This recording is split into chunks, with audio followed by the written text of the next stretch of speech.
Hi.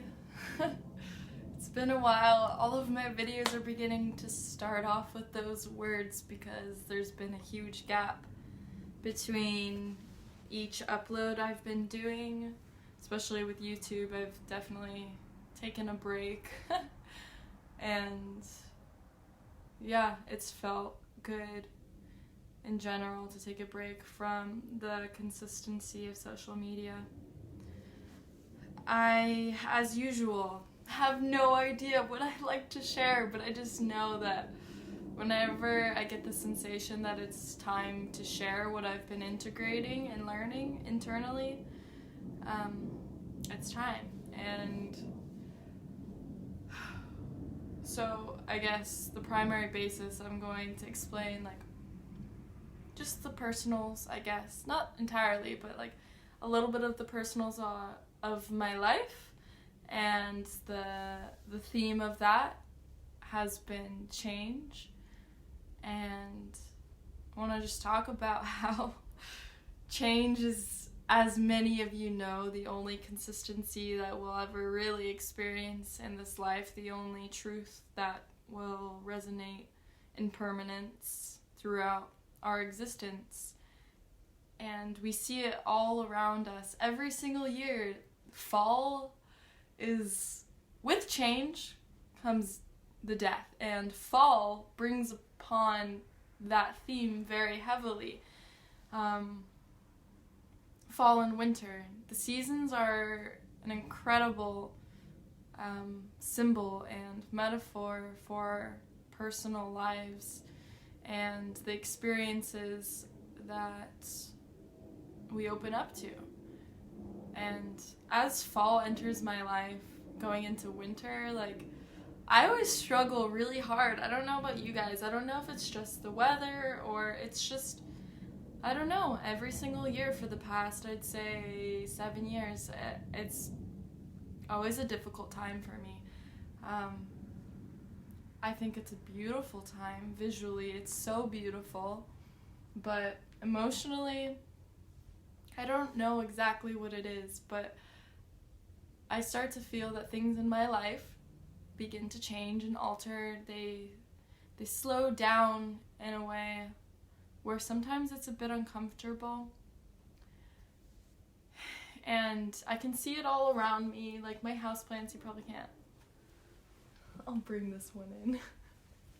I have a lot of houseplants, and I've been a lot of them have been dying because it's getting colder, there's less sun and everything, and I don't want it to happen because they're so pretty. And just like my life, the things that I enjoyed, the patterns that I enjoyed are starting to fade away and alter, and I am uncomfortable with change, just like most humans are. But when you look at the grand spectrum of why change is necessary, there's ease and comfort in that. And although change is all about the unknowing and not being prepared for what's next, the purpose of it is to prepare you for the idea that there is something new coming. With death, with the closure of all things, new opportunity arises.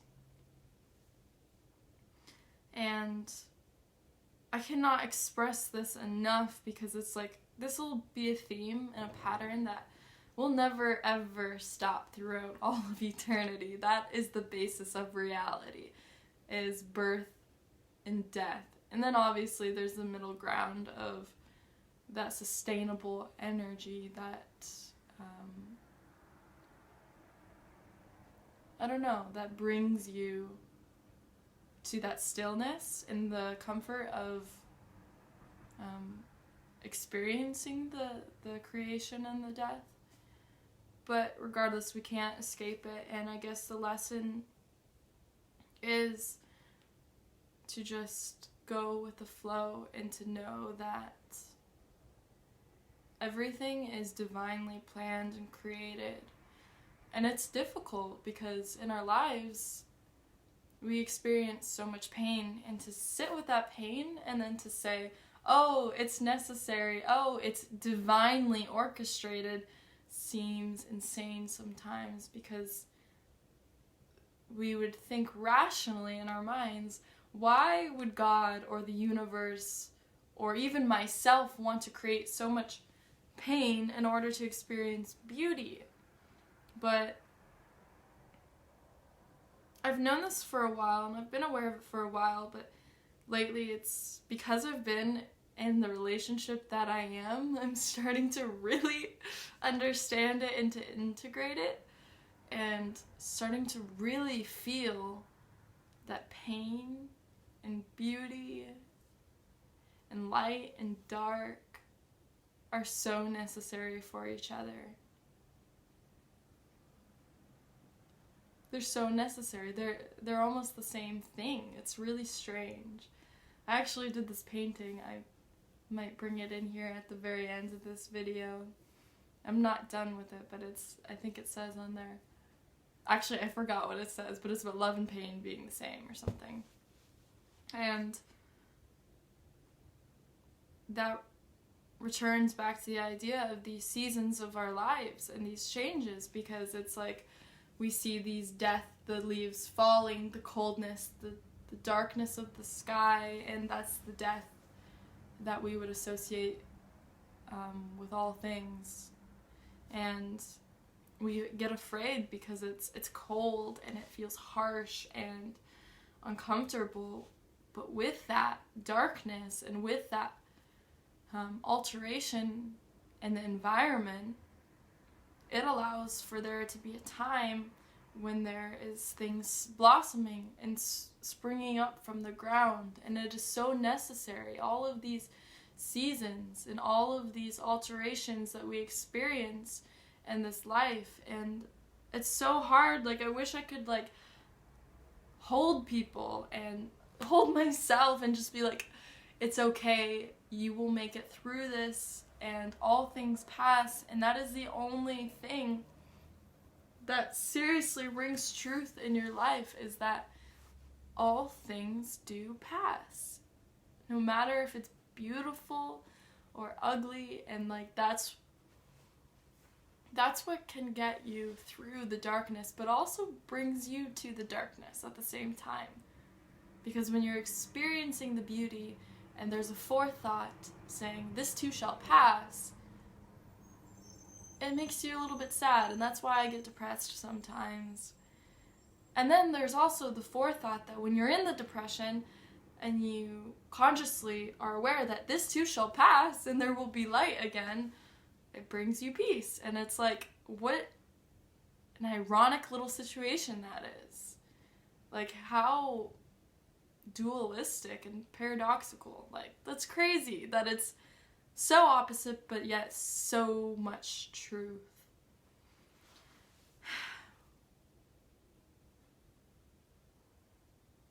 Yeah. I don't know exactly how everybody else is feeling, but I've gone through a little hermit phase where I didn't want to share and I didn't want to express, because I've been going through so much that I can't even begin to scratch the surface on. It's like, in my personal life, when I say personal, it just means the emotional experience with self, just me, like my own choices of insecurity, my own choices of stagnation or whatever. And then on top of that, with the personal life, it's still personal, but the shared personal life with another being. I never imagined how challenging yet beautiful it would be to sacrifice and to willingly want to learn and grow and to let go of your own needs with someone. And it's all a cyclical like experience that I'm talking about, because the reason why I'm talking about this is because I've been mainly experiencing it in my relationship. It's like there's constantly so much change and so much uneasiness that abrupts the consistency that you create But it brings you to this new level of connection. It's like when there's this destruction and this chaos and this darkness and sadness and mistrust, it's like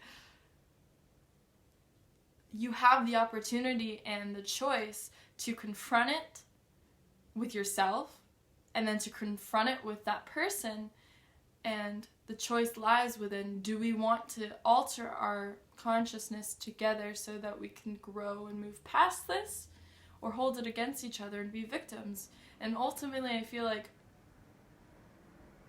as a spiritually inclined person, as many of you guys are, I know, all you want to do is keep growing and healing and moving forward. And so it seems like sometimes the only choice is to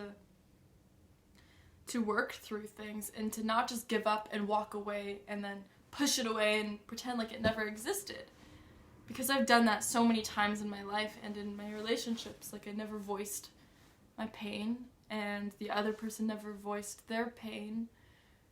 And the gift of vulnerability and the gift of a shared communion is to suffer together and use that suffering as a vehicle to grow closer. It's so weird. It's like, I'm laughing because it's like, I've been hurt so badly. I've been hurt so badly, yet the more I am hurt, the more I understand his pain and his feelings of unlovableness that rooted from childhood. And we're all freaking like children that have been hurt. And our grown-ups that are children, we are literally grown-up children, yet not so grown-up. And we're reacting to other people, and we're experiencing life through the lenses of hurtness a lot of the time. And I think life is about doing that, but moving past it in a very gentle way. And relationships are by far one of the most profound experiences to heal that, because most of the time, the suffering that happens from our childhoods are correlated to a relationship with your mother or father or family member. And so, oddly enough, when you're an adult and then you join again into a relationship, it brings up the trauma, it brings up the insecurity, it brings up the subconscious reactions and emotions that we suppress. And in this book that I'm reading, it's a psychology book about psychosis. It literally talks about the only way to move past psychosis and trauma is to relive it. It's like the weirdest thing, but I'm like, that's relationships. Like, they trigger you so bad so that you relive these feelings of unlovableness, of not being understood or seen, of mistreatment, of abuse. Like, they literally, it's not like you're exactly reliving the abuse or whatever, but like, they trigger these feelings of inadequacy in us and force us to like work through it with that person. And it's ultimately, at the end of the day, what motivates me to keep trying with that person, even if they keep hurting me in crazy ways, is the fact that like, I'm here to understand that person, and I'm here to understand why they do what they do, because they're a hurt child coming from pain, and it's my goal in this life. Like, my purpose is to heal and to love and to forgive and to grow closer to God and to become more conscious. So it's like, I think for all of us, it's learning how to let down our guards from the past and to live as unconditionally as possible with another. Because I find when I'm in solitude, it's very easy to work through your things, because you can only blame yourself, I guess. And so when you're in a relationship with others, they trigger these things, and then our reactive minds like to blame, and that's like a karmic loop that needs to be broken, because ultimately it's us that chooses to react and to feel these things. And I know, like, that can be an extreme statement. I'm aware of that, and I don't mean it in the extreme way. But I have, like, gone on a tangent. I'm sorry. It feels really, really good to express myself. I had a dream last night that I was talking to this girl that I hardly knew from, like, childhood, and I told her my entire life, and it felt so good, and this is kind of how I feel like right now. So that was maybe a little prophetic in some ways, but I hope some of this made sense. I could literally go on and on and on about this, but I'd like to just make this, leave it at that, I guess. And I'd like to hear your guys' opinions, and I've always appreciated your support so much, and I do apologize for not being as present on this platform, but I also know that you guys respectfully understand that life happens, and we all have our challenges, and sometimes retreating from the world is the only way to, like, come back to the world. Funny enough. And I'd like to sincerely just say I hope you guys are doing okay. I know this time of year is really challenging, but I don't know, I just want to tell you guys, like, I'm here for you, and there's a reason why you're alive. Please don't give up. I've wanted to give up so many times, and when I choose to not do that and I wake up and look at the sun the next day, I'm usually really thankful that I do that, and the people around me are usually pretty thankful that I make that conscious decision to keep going. I hope my words help in some way or another, and I know I'm not like a psychologist or a perfected person when I'm communicating, because I have so many issues with communication. I have so many issues within myself and insecurities and things and blockages, but sharing and being vulnerable with you about those things somehow makes us feel united, and I guess that's my purpose on especially YouTube. It's a very vulnerable place for me, and I really appreciate the space given to do that. Thank you so much.